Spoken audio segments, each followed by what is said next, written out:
What's up, everybody? My name's Big Cam and welcome back to another movie review. And today we are talking about 2025's The Housemaid, and this is now streaming on Amazon Prime. I went and checked it out last night, and you know, I'm not the biggest Sydney Sweeney person or Amanda Seyfried person, but after this movie I might as well be, because these women really hooked me in. You know, like I liked both of them before this, but after this I'm like, damn, I want to see more of them.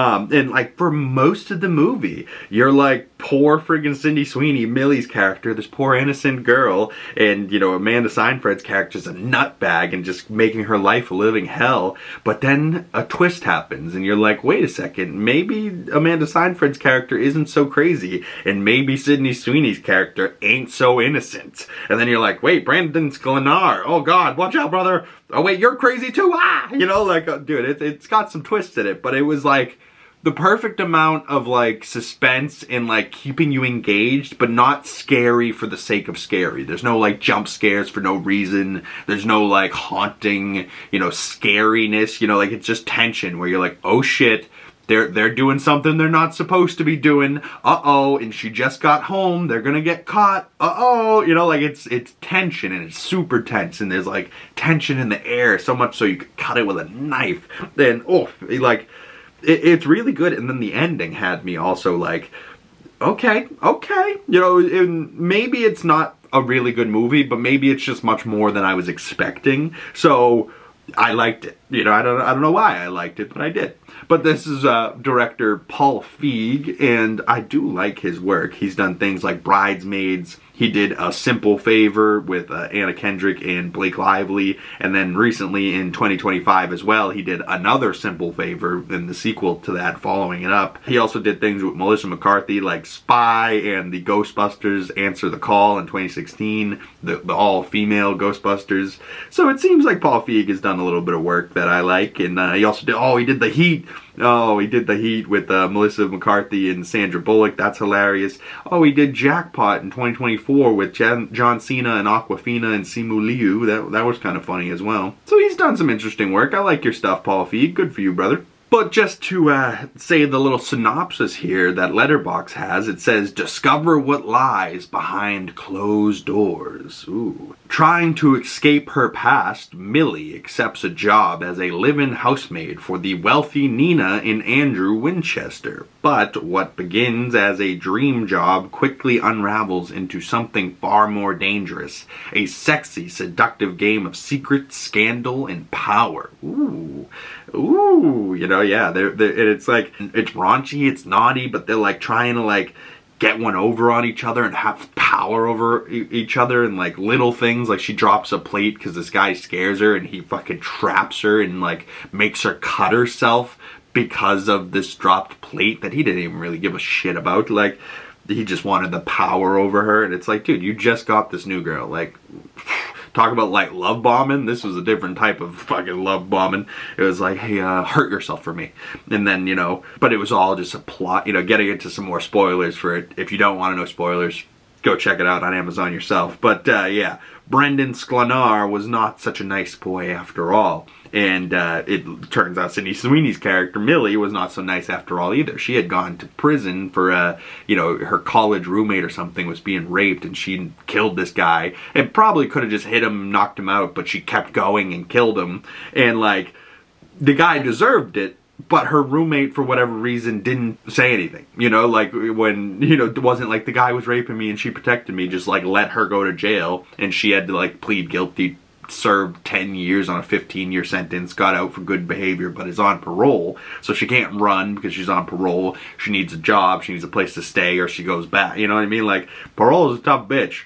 So she's like, kind of gets this job, and then she's stuck there, and like Nina's like, it seems like she's, you know, trapping her, but really what Nina's trying to do is get out herself, and Millie's going to be like his new wife type of thing, that he, you know, the new person for Andrew to torture. And like the whole time through like a good half or so of the movie, you're like, oh, Brandon Sklenar is a great guy, he's handsome, this is a great situation. Yeah, she's crazy, get her out of here. But then as soon as she gets out of there, you're like, oh wait, she wasn't crazy, she was trapped, and now she's free, and she's like, you know, this was just all a ploy to get her into the spot and get herself out of there.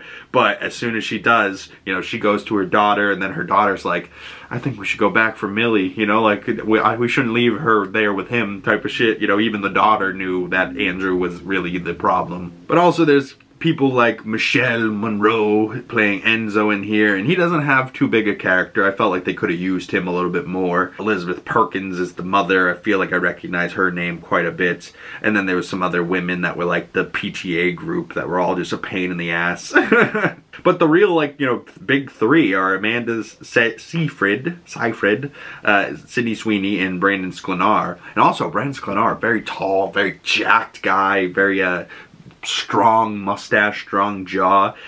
If anything, this movie really made me look at him and go, oh yeah, he could be like a Bruce Wayne. But also the way that he played the villain in this, I was like, oh, well, he doesn't need to be Bruce Wayne. He could be freaking Two-Face. He could be a villain. He could be whatever he wants, you know? Like, doesn't necessarily have hero spitting out of him, but, you know, I thought he's still a very handsome guy, very well done role as Andrew here. And like, he's like, the smile, everyone loves my perfect smile.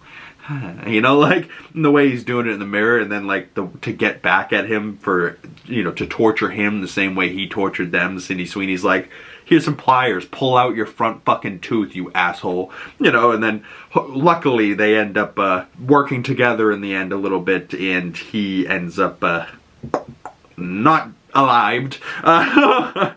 And, you know, it looks like Nina and Millie get away with it, but then Millie, at the very end of this movie, ends up at a new family, and this woman has a bruise on her wrist, and she grabs the knife out of the knife block, and she's like, my husband is very hard to please, and then slams the knife down in the knife block and goes, do you think you could help? And she's kind of like, yeah, I think I could help, you know, and like, she was recommended by Nina, so it's like, oh, okay, so maybe there will be a Housemaid 2, and I think there will be because of the success of this movie, but maybe Amanda Seyfried's character won't be in it, and maybe she'll just be more of like a producer, and Sydney Sweeney character of Millie will come back, and this will be like a new thing where now the audience knows what Millie's capable of, but there's another husband and wife, and this guy's an abusive husband, and you know, maybe the housemaid will turn into the husband fixer or the husband killer or something, and that's really what she's gonna turn out to be. You know, I really liked this ending because it was a solid,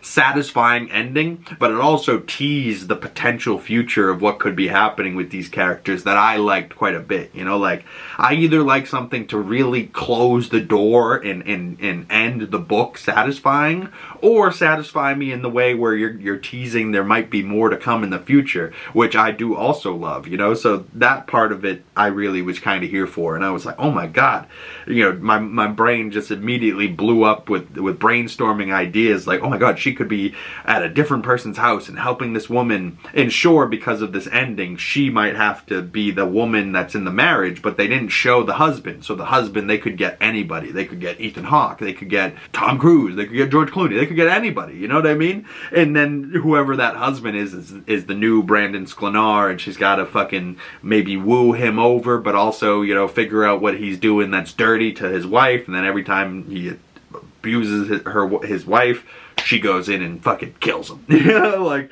I don't know, but it could be interesting. You know, she goes house to house to house, and then the cops are kind of after her, like, hey, everywhere you go, there's murders that follow. And she's like, I don't know what you mean. I'm Sydney Sweeney with the gorgeous giant boobs. Like, which also, there was quite a few little sex scenes in this movie, but nothing like too raunchy where like they were showing everything, but like tasteful sex scenes. I was like, very sexy, but also kind of like, you know, not what you're seeing on Twitter today. So, you know, it was like, you know, proper, I thought. But, you know, there was probably still some people out there that are like, I don't need to see these sex scenes. But, you know, they're part of the action. Part of the action for a movie like this, you know, like there's only going to be so much stabby, you know, action fight scenes. So, you know, some of the action sequences are sex scenes, you know, whatever. And like the little sex scene that they had in the hotel room, kind of hot. But overall, I gave this movie 3.5 out of 5 stars, about a 7 out of 10. If I had to give it a true 10 score, though, I would probably give it like a 7.4. You know, it's a pretty damn good, but, you know, not the best movie I've ever seen, but definitely people were hyping this one up, and that there's going to be a Housemaid 2. So I was like, you know what, might as well check it out. People said it was good, might as well see if the hype is real, you know? Sometimes, you know, you get things like that where you're excited for a movie and then it gets terrible reviews, so then it ruins your excitement and then you never end up seeing it. Or there's movies like this that you weren't necessarily excited for, and then the hype, everyone starts talking about it, and then you're like, well, I still don't really have any interest, but everyone's talking good about it, so I might as well go see what the hype's about. And then after the movie, you decide for yourself if those people that were hyping up the movie were doing it justice or if they were just doing it for no reason. I think it was justified, and I think it was pretty damn solid. Two sexy-ass blondes, Sydney Sweeney, Amanda Seyfried, and Brandon Sklenar doing their damn thing. I love to see it. So yeah, 3.5 out of 5 stars. I'd love to hear your score down in the comment section, or you can drop them down in my other social medias. Links for those down in the description below. Once again, though, my name's Big Cam, 2 G's in the Big, pretty much anywhere if you want to follow me. And if you would like to support the channel, hit that share button, copy link, send this to a friend, or just hit share, copy link. That helps the channel too. But the best way to support the channel is liking this video, commenting down below in the comment section, subscribing if you haven't already, and hit that bell so you don't miss future movie reviews and you get the notifications when those come out. Once again, my name's Big Cam, and I'll see you gorgeous folks in the next video. Peace.